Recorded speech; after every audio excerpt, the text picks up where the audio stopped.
Hi there, Sam here, co-founder of Movement. Today I wanted to talk a little bit about our Zapier integration.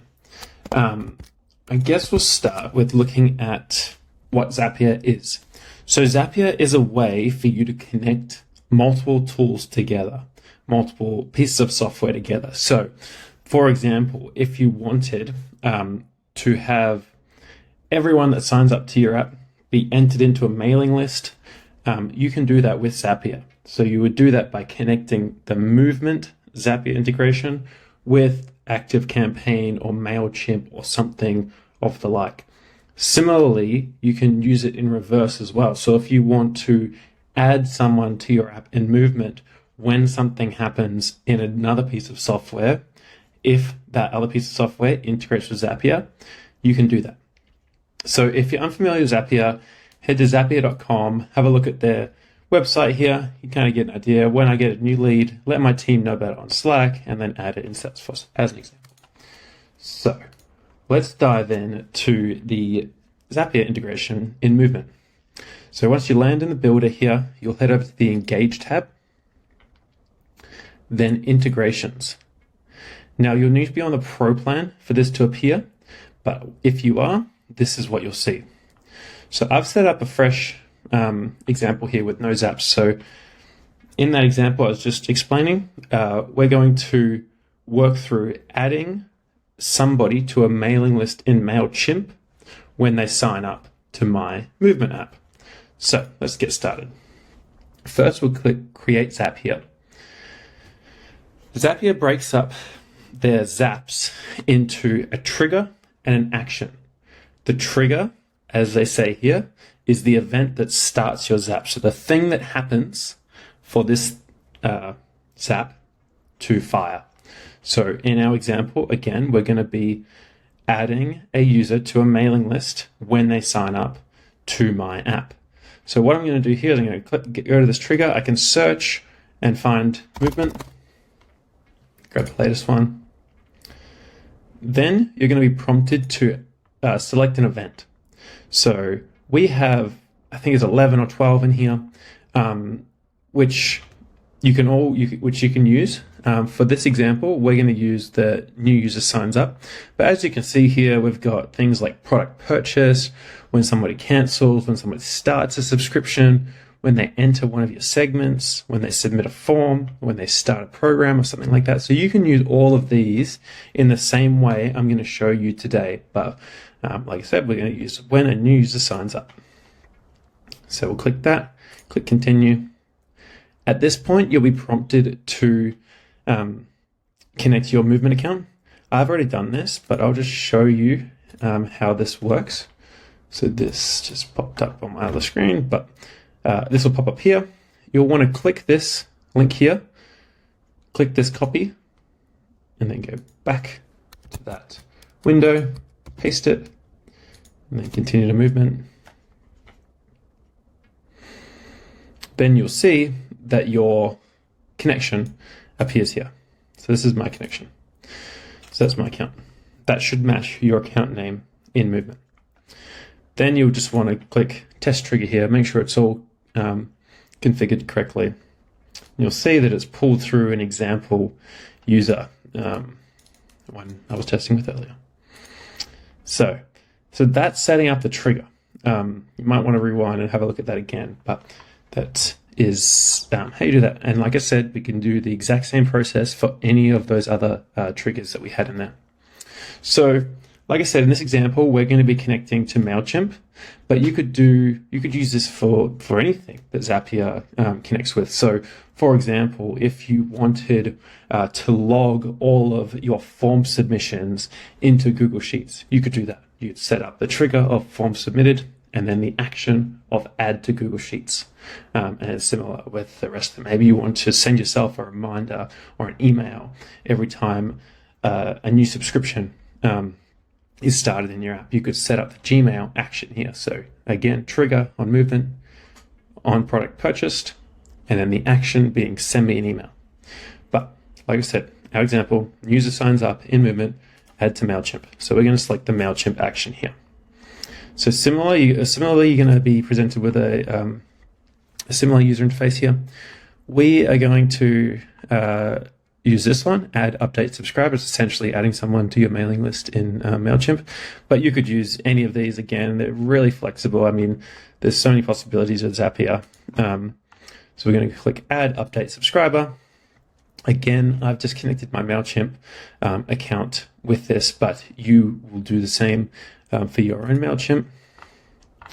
Then similarly, we're going to configure this action. So I'm going to select an audience. This audience is set up on Mailchimp. If you're using ActiveCampaign or SendGrid or anything else, it'll be a similar UI, but it'll just be slightly kind of tailored towards that, that piece of software. Then you're going to come down here, and this is kind of, I guess, one of the more confusing or interesting parts about Zapier is that the data that's passed to the trigger, so when a user signs up, we send some data to Zapier. You can use that data in the action. So when a user signs up in your app, we send Zapier their email address and their first name or their name, and then you can use that data in the action to add to or to do whatever it is you're doing. So you'll see all of the properties that are being sent to Zapier from us, and you can use these as little they're variables. So you can use them as little variables. So for here, I want to put the subscriber email.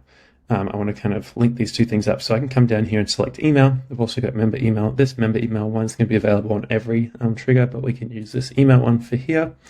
So now you see the email address of the subscriber you want to subscribe to this audience. So they've got some examples here. Please don't type the address in the field. Instead, you should use the value from the previous step. So make sure you're doing that. Then you can configure the rest of these. I won't do any of that. Actually, I'll do this one, first name. So again, we can use the name from the trigger. Click continue. And then almost always you want to test this action. So we'll test it, and was all successful. Then you just want to make sure publish this, and we will head over to Mailchimp. Okay, so once you've hit publish on your Zap, you want to make sure this is on. But that's all you need to do. So now this is set up and will fire every time a new user signs up in your movement app. So let's close this. You can see here, I didn't name my Zap, so let's do that real quick. Movement to Mailchimp on sign up. You can give that whatever name you want. Okay. Cool. Now I've got this app. So this is a little, let's just head over to Mailchimp so we can see that this is actually working. Okay. So I'm going to now sign up for my app as a new user. I've set up my app here so that it's require authentication. So my users can browse publicly, but as soon as they go to click one of these workouts, they get prompted with the login screen. So let's sign up now. So if I go to Sam at Zapier testing, at email, and then, I'll want to sign up as a new user. I guess I've already used this one. Let's just go 1, 2, 3. Sam, Barry. And then I'm going to create my account. I've now created my account on my movement app.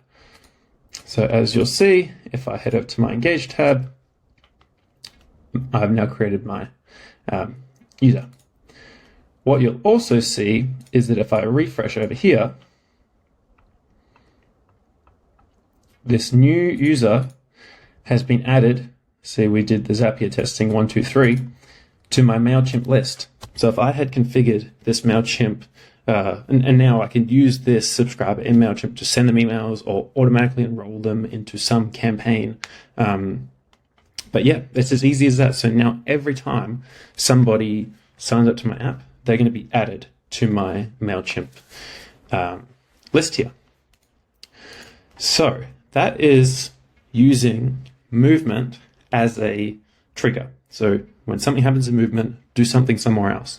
But what if you wanted to do it the other way? So when something happens in some other piece of software, add it to our movement app. Well, you could do the same thing with Zapier.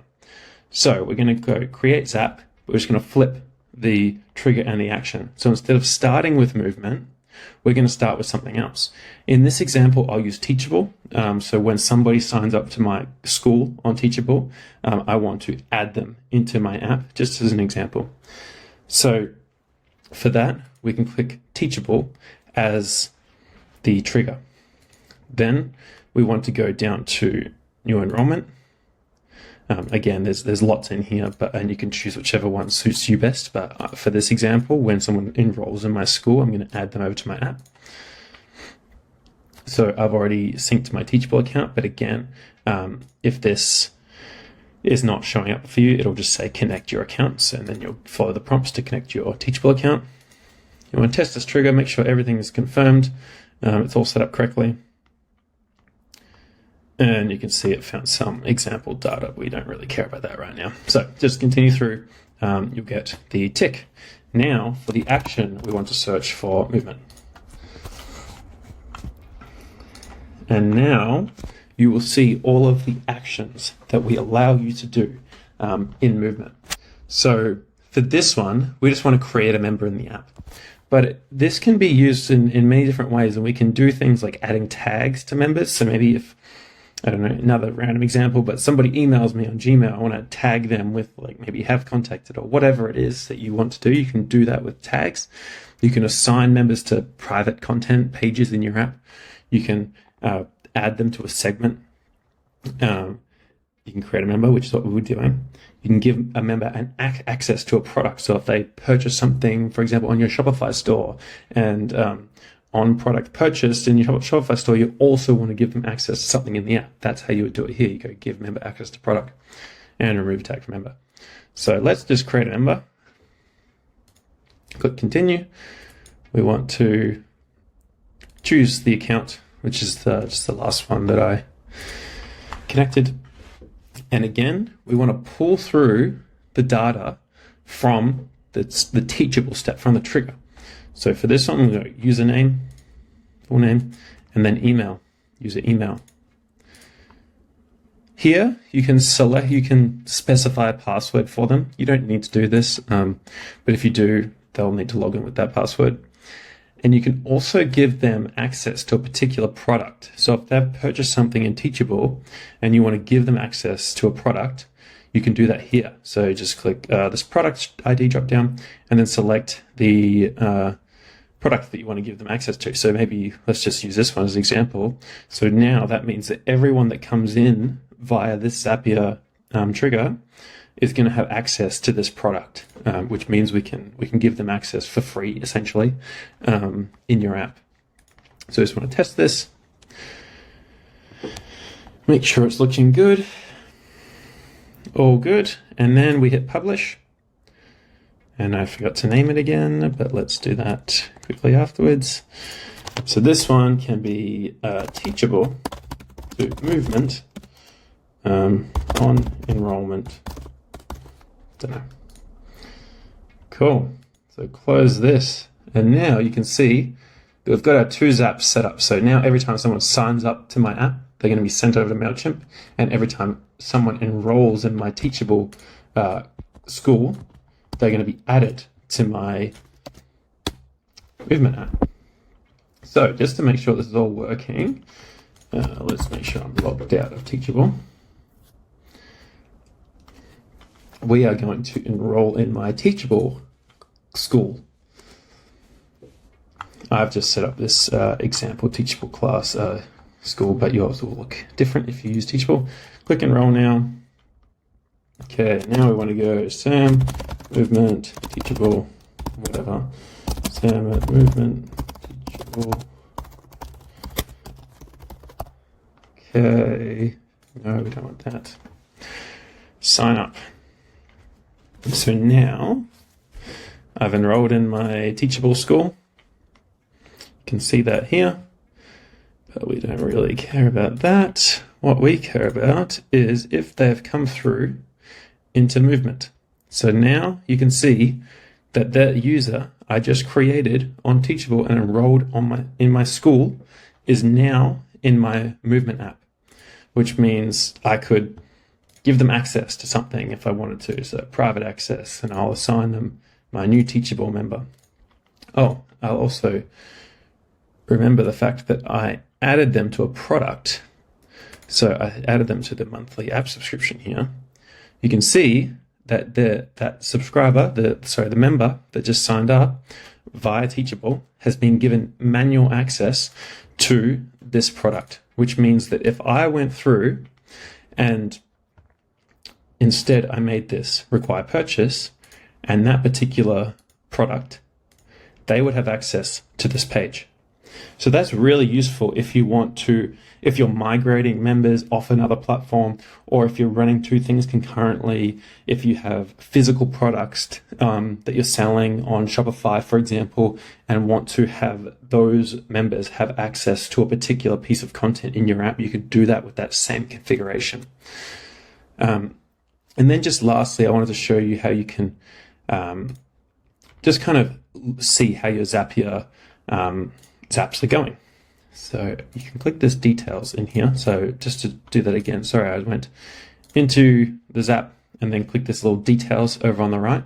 You can also see the history if you click the history, and we can see that indeed happened. I mean, we saw it from the movement side, but you can see it from this from the Zapier side as well. You can see that a new user was found in movement, so we signed up on movement, and then it was sent to Mailchimp. And you'll be able to see the same thing for the other one, which is here. So if we go history again, we can see that this was run once. The enrollment was created in Teachable, and then it was sent to movement, and a new user was given access to this product and was added to my movement app. So I hope that gives you a good overview of how the Zapier integration works and kind of hints at some of the capabilities that this allows you to have now. We're really excited about it, and we can't wait to see what you build with it.